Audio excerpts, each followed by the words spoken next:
자, 소화와 영양에서 이제 마지막 동영상 강의가 되겠습니다. 다음으로 살펴볼 내용은 영양소인데요.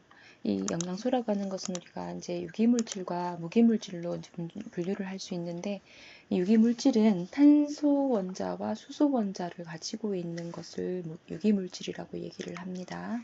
그래서 이 가지고 있는 거가 이제 탄수화물이나 지질, 그리고 단백질, 그다음 비타민 이러한 것들이 유기물질에 해당이 되고, 그다음에 무기물질은 이런 것들은 갖고 있지는 않지만 이제 뭐 철분이나 칼슘 그리고 뭐 이렇게 뭐 산소라든지 이러한 것들이 이제 무기물질이 되는 거예요.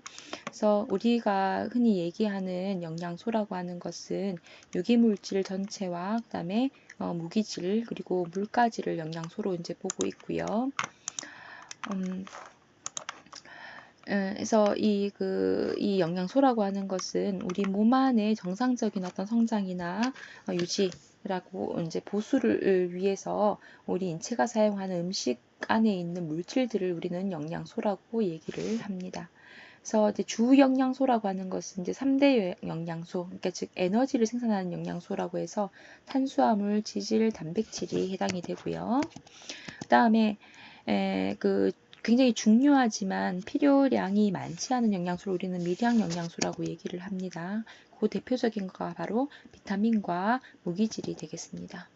그다음에 물이라고 하는 것은 그 항상성 유지에 있어서 절대적으로 필요한 요소라고 볼 수 있어요. 그래서 이 물이라고 하는 것은 수용성 물질의 용매로서 작용도 하고요. 그다음에 영양소와 노폐물 운반을 담당을 하고 있는 매체로서 역할도 담당을 하고 있습니다. 뿐만 아니라 체온이나 이렇게 체액을 조절하는 즉 뭐 용적과 볼륨이죠, 그죠? 삼투압을 조절하는 역할도 담당을 하고 있습니다. 그 다음에 이렇게 부영양소라고 하는 거는 여기 이렇게 포함이 되어 있죠, 그죠? 이게 이제 부영양소입니다, 그죠? 여기까지가. 이거는 부영양소로 가는 것은 생리적인 기능을 이제 조절을 하고 있는 것이고요. 그다음에 이 부영양소나 단백질과 같은 것들은 실제로 우리 인체에서 그 생리적인 기능을 조절하는 역할을 담당을 하고 있기 때문에 굉장히 중요합니다. 그래서 이 단백질은 특히 효소나 호르몬들이 있고요. 지질도 이제 호르몬을 구성하고 있는 것을 호르몬을 구성하고 있는 물질이 이제 단백질이나 지질과 같은 것들이 있다라고 보실 수가 있는 거예요. 그래서 지질이라고 하는 것은 탄소, 수소, 산소로 구성이 되어 있고요. 얘는 물에 당연히 녹지 않습니다. 유기농매에 녹죠, 그죠? 그다음에 이 지질은 지방산과 글리세롤로 이제 만들어져 있어요. 그래서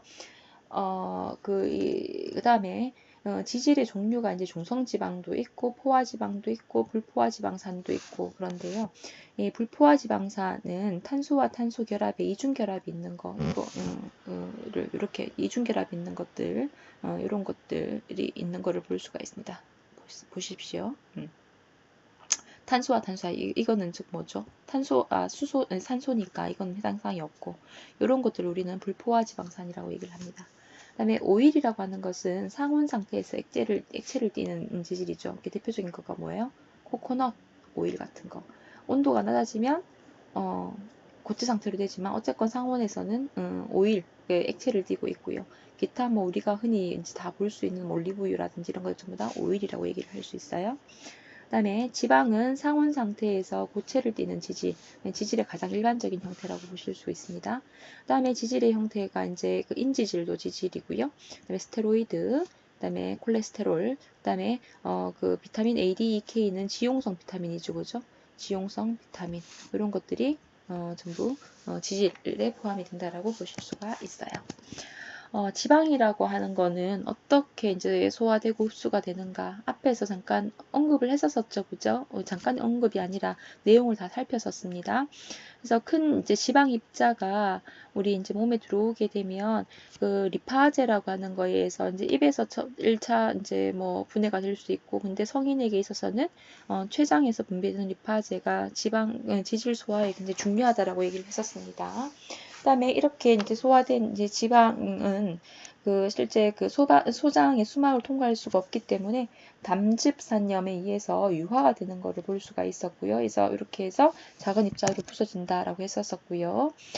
그다음에 그 리파제에 의해서 이제 분해가 되고 나면 분해가 되고 담즙에 의해서 결국에는 이제 미포로 변형이 된다. 이게 중요한 거죠. 그죠? 리파제에 의해서 1차 분해가 되고 그다음에 담즙에 의해서 미포로 변형이 되어야 소장에서 흡수가 잘 될 수 있다라는 겁니다. 그죠? 그래서 이 그 소장세포에 이르면 지방산과 모노글리세라이드가 흡수가 되고 얘들은 암죽밀입의 형태로 변환이 되면서 암축관을 통해서 림프관으로 흡수가 된다라고 했었고요. 세 번째 반복하는 겁니다. 그죠? 그다음에 탄수화물이라고 하는 것은 탄소, 수소, 산소로 구성이 되어 있는 물질, 유기물질입니다. 그다음에 단당류, 이당류, 다당류가 있습니다. 그래서 다당류는 우리가 이제 일반적으로 여러분들이 먹는 감자나 뭐 고구마, 그다음에 밥 이런 데 들어가 있는 거, 그다음에 셀룰로즈 같은 것들 있죠, 그죠? 전분도 거기에 다 포함이 되어 있는 것을 볼 수가 있어요. 그다음에 이당류라고 하는 건 엿당, 이게 포당과 포당이 결합되는 거가 가장 대표적인 이당류고요. 그다음에 단당류, 포당, 과당, 갈락토즈 이런 것들이 있습니다. 셀룰로즈는 소화는 안 돼요. 그래서 이제 식이섬유라고 이제 보통 부르기도 하는데 얘들이 이제 대변을 잘 볼 수 있도록 도와주는 역할을 담당을 하고 있죠. 그다음에 전분이라고 하는 것은 소화가 되는 겁니다. 이제 주식으로 이제 활용을 하고 있기 때문에 우리가 이제 보통 어떤 루트를 통해서 전분을 이제 흡수를 하냐, 쌀, 감자 이런 것들을 통해서 녹말이라고 부르기도 하죠, 그죠? 이런 것들이 우리가 섭취를 하고 있습니다. 탄수화물이라고 하는 것은 그 단당류 형태만 흡수가 되는 거예요. 그래서 반드시 소장에 들어오기 전에 탄수화물은 단당류로 다 분해가 되어야 됩니다. 근데 셀룰로즈는 분해가 되지 않기 때문에 그대로 이제 배설을 시켜버리는 거죠. 흡수가 되지 않고. 그래서 이 탄수화물 소화 과정을 다시 한번 살펴보시면 다당류가 입에서 치마밀라제에 의해서 1차 분해가 되고 나면 그다음에 췌장 아밀라제에 의해서 이당류로 분해가 되고요. 그다음에 이당류가 우리 이제 소장에서는 단당류만 이제 흡수가 된다 했잖아요. 그래서 이 이당류라고 하는 것은 소장 내막강 미세육모에 분포되어 있는 말타아제나 뭐 슈크라제, 그다음에 락타아제 얘들을 분해하는 이를 붙여야 되겠죠, 그죠? 이런 효소에 의해서 어떻게 됩니까? 단당류로 변화되는 것을 볼 수가 있습니다. 그래서 단당류 흡수 과정을 살펴보시면 먼저 이 글루코즈나 또는 뭐 갈락토즈가 가장 먼저 흡수가 된다고 했었는데 어쨌건 이 단당류 중에서 이 두 가지의 단당류는 그 소듐 앤 글루코즈 코트랜스포터를 이용을 해서 그 2차 능동 운반에 의해서 소장 안으로 들어오게 됩니다. 요거 아까 본수업에서 설명을 드렸었죠. 그래서 이 공동 운반이라고 하는 것은 그 우리 1장에서 배우셨듯이 직접적으로 사용을 하진 않지만 다른 누군가가 사용하는 에너지를 이용을 해가지고 들어오는 것을 볼 수가 있습니다. 그죠?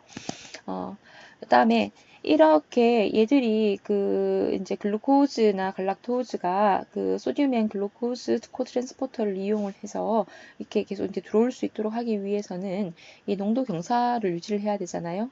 그죠? 얘들을 이용을 해야 되니까. 그래서 소듐 포타슘 펌프 작용을 통해서 계속적으로 이렇게 소듐이 이제 공급되어져야 되는 것들을 볼 수가 있고요. 그다음에 프락토즈라고 하는 것은 앞에서 봤었던 글루코즈나 갈락토즈와는 조금 다르게 GLUT5라고 하는 것을 이용을 해서 소장 내로 유입이 되는 것을 볼 수가 있습니다. 그래서 이때 이제 물질 운반되는 어떤 방법은 촉진 확산이라고 하는 방법을 이용을 해서 소장세포 안으로 유입되는 것을 볼 수가 있고요. 그래서 이렇게 유입된 단당류, 글루코즈, 갈락토즈, 프락토즈 이런 것들은 결국에는 어떻게 해요? 소장 기점막 측에서 GLUT2라고 하는 것을 이용을 해서 촉진 확산을 통해서 혈액 쪽으로 유입이 되는 것을 볼 수가 있는 거죠. 이렇게 해서 우리 몸에서 필요한 대로 이용을 하는 것을 볼 수가 있습니다. 단백질도 마찬가지로 탄소, 수소, 산소로 되어 있고요. 앞에서 봤었던 지질이나 탄수화물과는 조금 다르게 질소와 그다음에 황으로 구성되어 있는 것을 볼 수가 있어요. 얘는 특징적으로 열이나 산, 염기에 약한 것을 볼 수가 있습니다. 아까 계란 말씀드렸죠, 그죠? 그다음에 온도, 계란 구울 때 온도 말씀드렸습니다. 식초하고 섞었을 때 응고되는 것들. 그래서 이 단백질이라고 하는 것은 20여 가지 아미노산으로 구성이 되어 있는데요. 그 중에서 10개는 필수 아미노산으로 분류를 합니다. 그래서 얘들은 생체에서 합성되지 못하기 때문에 반드시 음식을 통해서만 흡수가 되고요. 아르기닌은 그 신체에서 일부 합성이 되기는 하지만 성장기에는 그 양이 부족하기 때문에 성장기에 한해서 필수 아미노산으로 취급하는 것을 볼 수가 있어요. 아미노산이라고 하는 것은 그 분자 끝쪽에 아미노기하고 카르복실기라고 하는 것을 가집니다. 요 내용은 그냥 참고로만 보시면 될 것 같아요. 여기까지는. 그래서 이 아미노산 간의 결합이라고 하는 것은 아미노산의 아미노기하고 다른 아미노산의 카르복실기 간의 어떤 결합으로 구성이 되는 것을 볼 수가 있습니다. 그래서 이 아미노산 우리 인체에서 이용하는 단백질의 가장 대표적인 거가 바로 효소, 이온 통로, 수용기 이런 게 있습니다. 요거는 나중에도 굉장히 중요하게 다뤄지는 것이기 때문에 이름을 조금 외워두시는 것가 좋겠습니다. 효소, 이온 통로, 수용기는 가장 대표적인 생체 단백질 중에 하나이다 라고 외워두시기 바랍니다. 그 다음에 단백질의 소화 및 흡수에서 보시면 단백질을 보통 보면 우리가 이제 인체에서는 40에서 50g 정도 필요합니다. 그래서 그렇고요. 그 다음에 이 단백질은 섭취를 통해서 이렇게 흡수를 하는 것도 있지만 음식으로 섭취를 해서 흡수가 되는 것도 있지만 소화관내로 내인성 단백질이라고 하는 거가 유입이 되기도 하는데요. 이 내인성 단백질이라고 하는 것은 소화 효소라든지 육모 정막 교체의 과정에서 탈락되는 세포 내 단백질들이 바로 인체에서 다시 또 유입이 되는 거죠. 또 플러스해서 혈관에서부터 정상적으로 유출되는 혈장 단백질도 내인성 단백질을 구성하고 있는 물질이 되겠습니다. 그래서 우리가 이렇게 섭취를 해서 단백질을 얻거나 또는 내인성 단백질을 가지거나 간에 얘들은 뭐예요? 결국에는 소장에서 흡수가 되기 위해서는 아미노산이나 작은 펩티드로 이제 분해가 되어서 최종적으로는 아미노산으로 이제 분해가 되어야 되는 거죠. 그래서 이렇게 그 단백질이 아미노산 또는 작은 펩티드로 이제 분해가 되기 위해서는 펩신이라고 하는 위에서 분비가 되는 거죠, 그죠? 그다음에 단백질 분해 효소 이런 것들의 작용에 의해서 이렇게 분해가 되는 것을 볼 수가 있습니다. 그래서 최종적으로는 아미노산 형태로 흡수가 되는 것을 볼 수가 있습니다. 어디서? 소장에서. 그래서 단백질 흡수 과정을 좀 살펴보면 우리가 이제 펩신과 단백질 분해 효소에 의해서 아미노산으로 분해된 물질들은요. 어떤 과정을 통해서 마찬가지로 앞에서 탄수화물에서 봤던 것과 마찬가지로 2차 능동 운반 기전에 의해서 뭐를 이용하는 소듐 농도차를 이용하는 2차 능동 운반 기전에 의해서 소장 내로 유입이 되는 것을 볼 수가 있습니다. 또는 이렇게 되는 것들도 있고요. 근데 이게 소장 쪽에 도달할 때까지 아미노 액시드로 이렇게 분해가 안 되는 것들도 있거든요. 근데 이제 일반 펩타이드가 아니라 이제 펩타이드보다 조금 더 작은 스몰 펩타이드 형태로 이렇게 소장에 도달한 것들은 얘들은 어떻게 되냐 하면 제가 슬라이드를 조금 잘못 만들었는데요. 그래서 지금 다시 설명을 드리면 이렇게 그 아미노산으로 이제 분해가 된 것들은 그 이당류처럼 소장의 내막각 미세육모에 존재하는 그 효소에 의해서 이렇게 분해가 이렇게 쭉 이렇게 되면서 안쪽으로 이제 들어오는 것들을 볼 수가 있고요. 그 다음에 이 스몰 펩타이드 형태로 도달을 한 것들은 어떻게 하냐면 수소이온의 농도차를 이용한 3차 능동 운반 기전을 통해서 소장세포 내로 유입이 됩니다. 이렇게 유입이 된 그 스몰 펩타이드는 세포 안에 있는 펩티드 분해 효소에 의해서 최종적으로 아미노산으로 이제 분해가 되는 것들을 볼 수가 있죠. 그래서 이 3차 능동 운반이라고 하는 것은 아까도 말씀드렸듯이 수소이온의 농도 경사를 이용을 해서 얘들이 이제 들어오게 되는 건데요. 이거를 위해서는 소듐 프로톤 역방향 운반을 이용을 해서 수소이온이라고 하는 것을 세포 밖으로 이동을 시켜서 농도 경사가 이제 만들어지면서 그 3차 능동 운반이 이루어지는 것들을 볼 수가 있습니다.